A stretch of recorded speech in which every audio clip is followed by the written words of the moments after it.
Terima kasih ya Tuhan Yesus. Penyertaan-Mu yang begitu sempurna nyata atas kehidupan kami ya Tuhan. Terima kasih.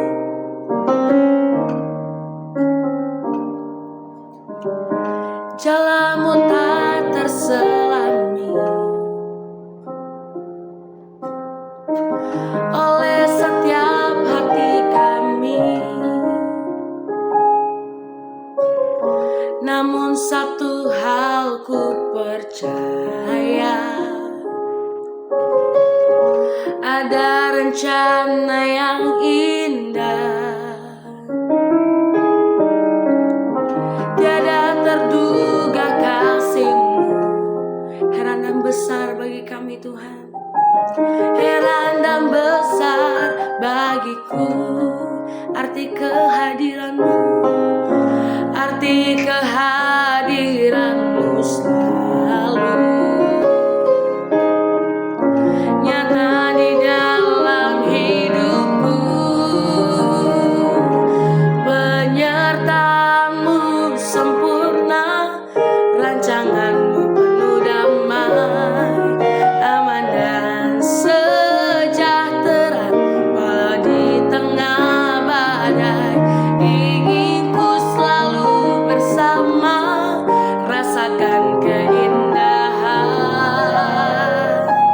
arti kehadiran-Mu Tuhan. Tiada terduga Yesus, tiada terduga kasih-Mu, heran dan besar, heran dan besar bagiku arti kehadiran-Mu, arti kehadiran-Mu selalu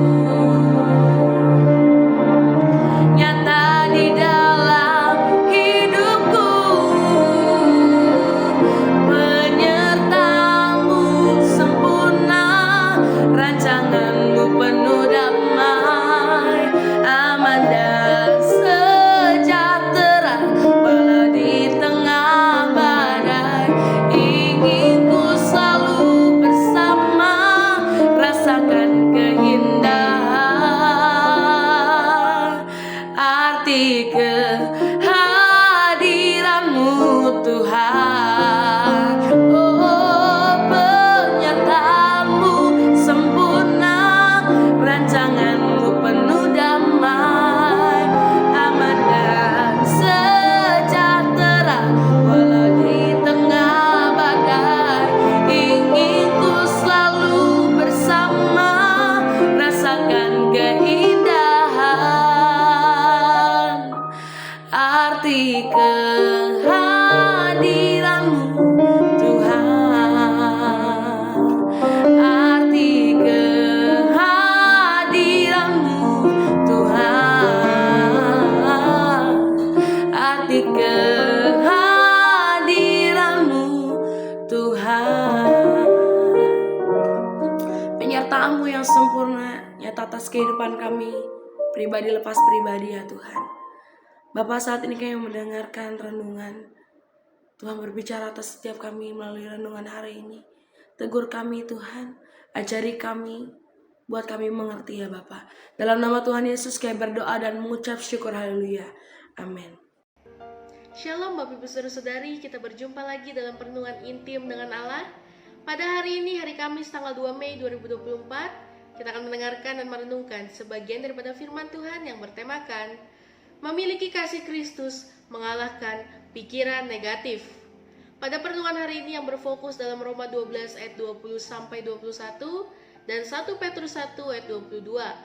Saya akan membacakan dalam Roma 12 ayat 20-21, demikian firman Tuhan. Tetapi jika seterumu lapar, berilah dia makan. Jika ia haus, berilah dia minum. Dengan berbuat demikian, kamu menumpukan bara api di atas kepalanya. Janganlah kamu kalah terhadap kejahatan, tetapi kalahkanlah kejahatan dengan kebaikan. Lalu dalam 1 Petrus 1 ayat 22, karena kamu telah menyucikan dirimu oleh ketaatan kepada kebenaran, sehingga kamu dapat mengamalkan kasih persaudaraan yang tulus ikhlas. Hendaklah kamu bersungguh-sungguh saling mengasihi dengan segenap hatimu. Setelah membaca Roma 12 ayat 9 sampai 16, akan kita temukan ayat ini lebih terfokus pada kasih di antara orang percaya. Sedangkan Roma 12 ayat 17 sampai 21 lebih ke arah kasih orang percaya kepada mereka yang berada di luar komunitas iman. Secara khusus, mereka yang melakukan kejahatan kepada orang-orang Kristen. Bagaimana kita seharusnya menyikapi situasi seperti ini? Bagaimana dengan kasih Kristus yang kita miliki bisa mengalahkan pikiran negatif?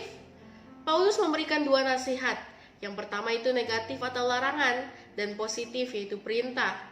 Nasihat yang negatif adalah jangan membalas dalam Roma 12 ayat 17 sampai 19, sedangkan yang positif adalah berbuat baik dalam Roma 12 ayat 20a.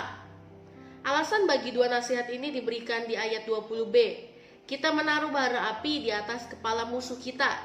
Di penghujung pembahasan, Paulus merangkum dua nasihat tersebut ke dalam satu ide, yaitu mengalahkan kejahatan dengan kebaikan dalam Roma 12 ayat 21. Hampir setiap hari kita mengalami, melakukan, atau menyaksikan kejahatan terjadi dalam kehidupan sehari-hari. Salah satu pengalaman pahit yang dialami oleh banyak orang adalah diperlakukan secara tidak adil oleh orang lain. Pada saat peristiwa ini terjadi, kita akan berpikir negatif tentang kondisi kita. Oleh karena itu, kita wajib mempraktikkan kasih Kristus untuk mengalahkan pikiran negatif itu dengan cara yang pertama, jangan membalas kejahatan dengan kejahatan. Dalam Roma 12 ayat 17. Jangan membalas kejahatan muncul di awal dan di akhir. Dalam Roma 12 ayat 17a dan 19. Perilaku yang baik disebutkan di Roma 12 ayat 17c. Melakukan apa yang baik.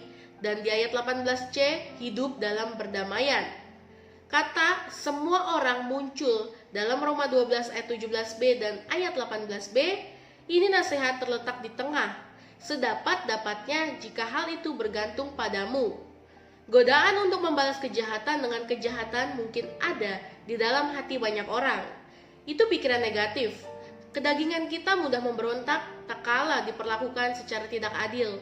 Membalas dianggap sebagai solusi satu-satunya dan wajar untuk mendapatkan keadilan. Konsep seperti ini bertabrakan dengan ajaran Alkitab.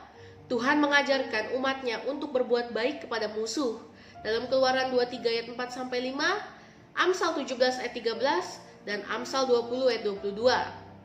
Tuhan Yesus sendiri bahkan secara eksplisit mengajarkan para pengikutnya untuk menyingkirkan pikiran negatif dengan mengasihi, mendoakan, dan memberkati musuh-musuh mereka. Dalam Matius 5 ayat 38-39, pasal 44-45, dan Lukas 6 ayat 29 dan ayat 35. Dia sendiri bahkan mempraktikkan hal ini di atas kayu salib dalam Lukas 23 ayat 34. Ajaran ini pasti mendatangkan pikiran negatif yang tidak menyenangkan. Bagaimanapun, itulah yang dianggap baik di hadapan semua orang. Dalam ayat 17b, dalam LAI terjemahan baru, yang baik bagi semua orang. Mayoritas versi Inggris, yang baik di mata semua orang. Artinya manusia secara umum menganggap perbuatan baik kepada musuh merupakan tindakan yang mulia. Bagi sebagian orang, nasihat Paulus di ayat 17-18 dipandang sebagai kelemahan dan kompromi terhadap ketidakadilan. Mereka menuntut bahwa keadilan perlu ditegakkan. Paulus sebenarnya sangat peduli dengan keadilan. Kejahatan perlu dibalaskan. Keadilan adalah sebuah keharusan. Walaupun demikian, pelaku pembalasan bukanlah kita sendiri, melainkan Allah.